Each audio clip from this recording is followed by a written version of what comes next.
Before trying to understand anything, ask yourself one simple question. What is the value of women in Islam? Does Islam reduce women's worth? Does it treat them as second-class citizens? Very often, when Islam is discussed with non-Muslims, whether men or women, the first question is always about women. Why does this happen? Because for a long time, mainstream and social media have used women as a propaganda tool to attack Islam. But the reality tells a different story. In the United States, 4 out of every 5 people who accept Islam are women. Studies in the UK show that between 2001 and 2011, nearly 75% of converts were women. If Islam were truly a danger to women, wouldn't these numbers be the exact opposite? So the real question is this: are women finding in Islam the value they were searching for elsewhere? Today, we will explore these questions. We will also address common issues such as polygamy, hijab, and why a woman's share of inheritance is different. If you are ready, let us begin. In the 1700s, an English historian and writer traveled to Istanbul. Her name was Lady Elizabeth Craven. What she saw in that Islamic city shocked her. She described Muslim women as the happiest creatures breathing, and wrote that she had never seen a country where women enjoyed so much freedom and lived without constant blame or criticism. This was during the Ottoman Empire. Now think about this. What was happening in England that made her feel this way? At that time, in England and America, when a woman married, all her personal property legally came under her husband's control. Even if she worked, her income belonged to him. If she inherited anything, it often went straight to her husband. In cases of divorce, children were usually given to the father, and mothers were separated from their own children. Financial support after divorce was rare. These were not just social habits, but official laws. Even worse, practices like wife-selling existed, where a man could sell his wife in a market. In 1913, records show that a woman was sold for just £1. During the same period, Europe witnessed witch hunts, where between 40,000 and 100,000 women were burned alive based on accusations alone. This is why Lady Craven's words were not random. The rights Western women gained in 1882 already existed in Muslim societies centuries earlier. Women could go to court, own property, receive inheritance, and seek education. 1. Powerful example is the world's oldest continuously operating university, University of Al-Qarawiyyin, founded in 859 by a Muslim woman, Fatima al-Fihri. This shows that Muslim women were trusted with education, wealth, and leadership. Now imagine the year 632. More than 100,000 people stood listening to Prophet Muhammad during his farewell sermon. He said, "Respect the rights of women and fear God in this matter. You have rights over them, and they have rights over you."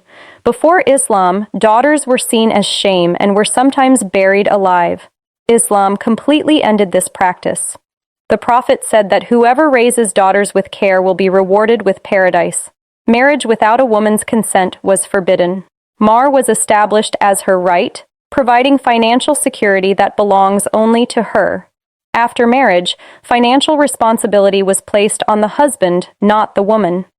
Islam did not force women to work, but it allowed them to do so. Khadija, the Prophet's wife, was a successful businesswoman. This balance was part of Islam's system. In just 23 years, Islam transformed an entire society about which the scholar Bediüzzaman Said Nursi said that 100 philosophers could not achieve in a century what the Prophet achieved in such a short time. Later, during the leadership of Umar ibn al-Khattab, a woman publicly corrected him regarding mahr using a Quranic verse, and he openly accepted his mistake. This shows the confidence, respect, and legal protection women had. This brings us to hijab. Is hijab a restriction? The truth is, hijab is not only for women, but for men as well. The Quran first commands men to lower their gaze. Hijab protects families, trust, and dignity. In a New York social experiment, a woman wearing revealing clothes was harassed more than 100 times. When she wore hijab, she was largely left alone. Hijab protects women from being treated as objects and raises their value. When we look at modern society today, we see unequal pay, sexual exploitation, single motherhood, and broken families. This is why humanity needs a system beyond flawed human desires, a system from the Creator who understands both men and women completely. Islam does not degrade women. It gives them real value. If Islam were oppression, women would be the first to reject it. Yet history and modern statistics prove otherwise. This is only part 1. In part 2, we will explain polygamy, inheritance, and Surah An-Nisa, verse 34 in detail. Stay with us. Before we begin, drop your country and time in the comments. What is the value of women in Islam? Does Islam degrade women or treat them as second-class citizens? When people talk about Islam with non-Muslims, the very first question almost always revolves around women. Why is that? Because for decades, large groups in mainstream and social media have used the topic of women as a propaganda tool against Islam. Yet the reality tells a very different story. In the United States, 4 out of every 5 people who convert to Islam are women. In the United Kingdom, studies show that nearly 75% of those who accepted Islam between 2001 and 2011 were also women. If Islam truly oppressed women, wouldn't these numbers be the complete opposite? Or is it possible that many women are finding a value in Islam that they could not find elsewhere? To understand this, we need to look at history honestly. In the 1700s, an English historian and traveler named Lady Elizabeth Craven visited Istanbul, part of the Ottoman Empire, and what she witnessed left her astonished. She described Muslim women as the happiest creatures breathing and wrote that she had never seen a society where women enjoyed so much liberty and lived free from constant blame and criticism. These words were not said randomly. At the same time in England and America, when a woman married, all her personal property legally came under her husband's control. Even if she worked, her earnings belonged to him. If her father died, her inheritance often went straight to her husband. In divorce, children were almost always taken from the mother, and financial support was rare. These were not just social customs, but written laws. Worse still, practices like wife-selling existed, where women were literally sold in markets. Meanwhile, Europe saw horrific witch hunts where tens of thousands of innocent women were burned alive based on suspicion alone. In contrast, Muslim societies at that time already recognized a woman's right to own property, earn independently, receive inheritance, seek education, and represent herself in court. One of the clearest examples is the world's oldest continuously operating university, University of Al-Qarawiyyin, founded in 859 by a Muslim woman, Fatima al-Fihri. This alone proves that Muslim women were not only educated but trusted with leadership and wealth. About a century later, in the year 632, more than 100,000 people stood listening to Prophet Muhammad during his farewell sermon, where he clearly stated that women are a trust from God and that men and women have mutual rights over one another. Before Islam, newborn girls were often seen as shame and even buried alive.